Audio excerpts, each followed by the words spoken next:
The Shepnaz podcast begins now. Welcome to the Shepnaz podcast. I'm Joe, and I'm your host today. And today we're going to take a look back into the book Lead with Prayer, and we're taking a look at chapter 14, which is called Leaders Invest in Prayer. And we're sitting down with our worship leader, Pastor Noah from Johnstown. Hello. And he is going to share with us from the insights he received in this chapter. So, leaders investing in prayer. How you doing, Noah? I'm doing great. How are you doing? I am doing well. Good. Of course, we both are just kind of like in brain fog right now because we just sat through a marathon staff meeting where It was. we figured everything out. Right. So it's all done and taken care of. That's great.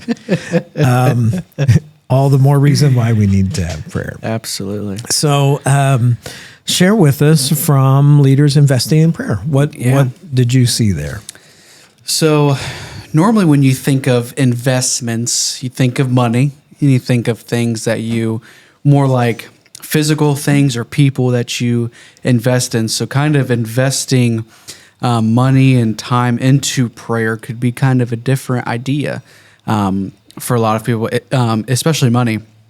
And so kind of that first question in this prayer tool talks about, is prayer a line item in your budget for your home, your small group, your business, or your organization? And something really cool that is shared in this is a story or kind of life story about a guy named Jay Martin, founder of Martin Bionics.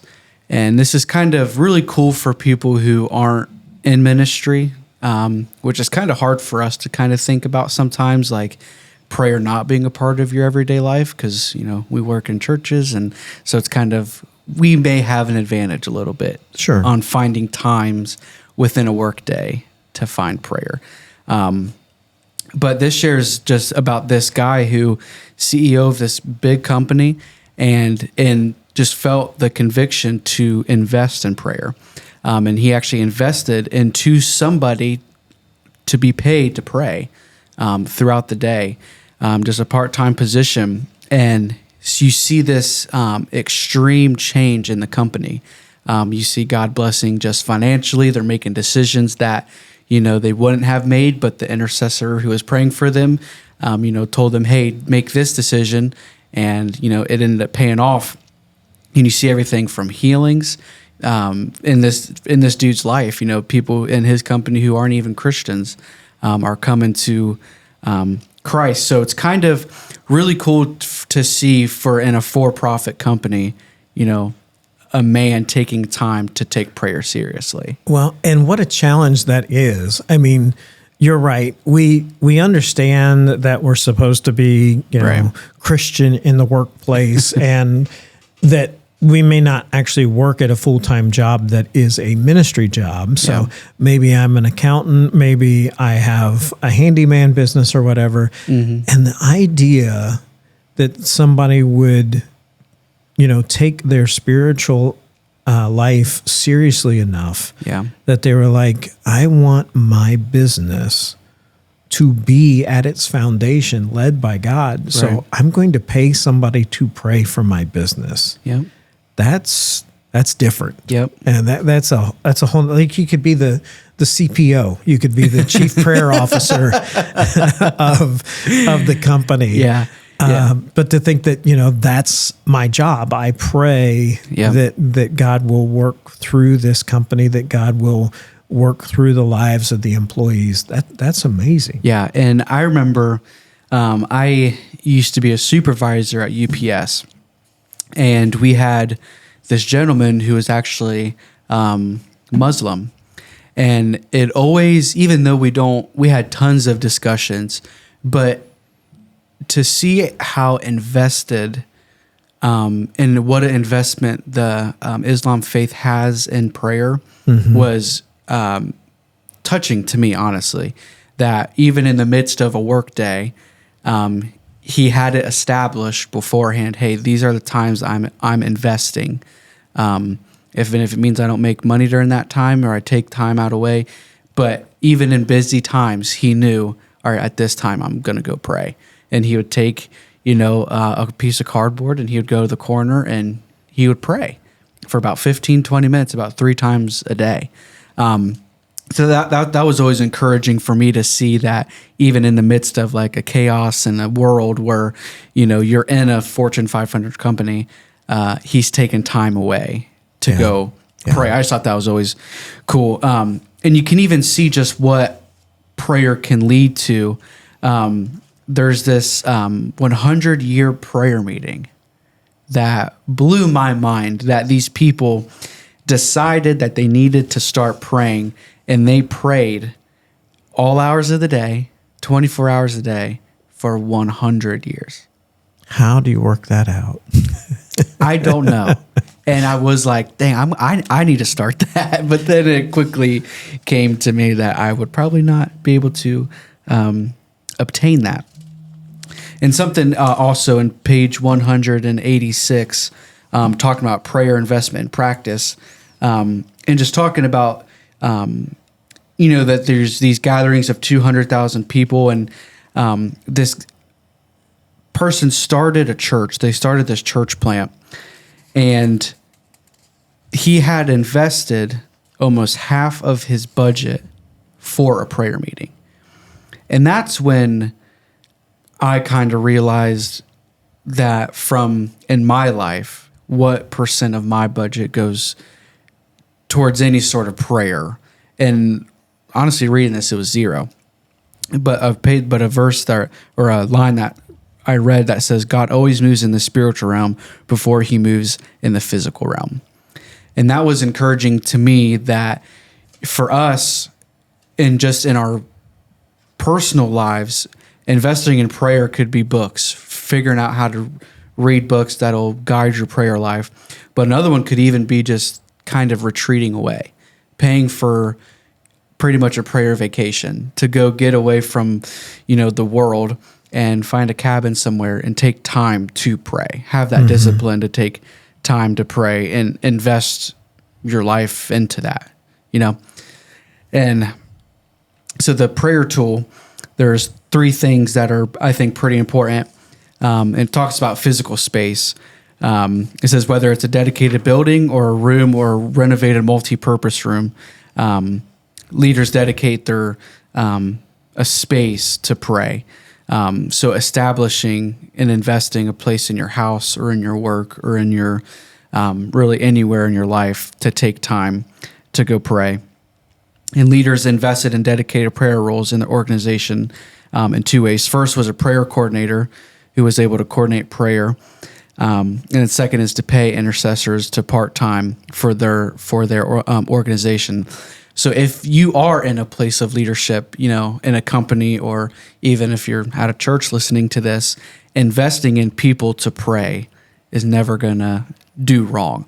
And just like that person, Jay, when he actually took money to invest, that changed everything for him, changed his whole business. And then allow time to dedicate to prayer, and time to, even though you may have an inclination that you need to be doing something else, to be productive with your time. Investing your time is a tangible way to communicate the value of prayer in your life and in your family and in your just kind of community around you. It's a little different to think about. I want to play it out a little bit, because to apply it in a real sense, because I think sometimes this is such a foreign concept that somehow I would be investing money in prayer. What does that look like? And, it's not like we're trying to raise money here for prayers. That's not what we're after. It's taking a look at your own life and saying, how much am I investing in prayer? And at some point, that does translate into dollars, even if you don't think it does. And I would challenge you to think about it this way. Let's say I make $20 an hour, all right? And if I am only praying 5 minutes a day, then I'm only investing $4 of my time into prayer.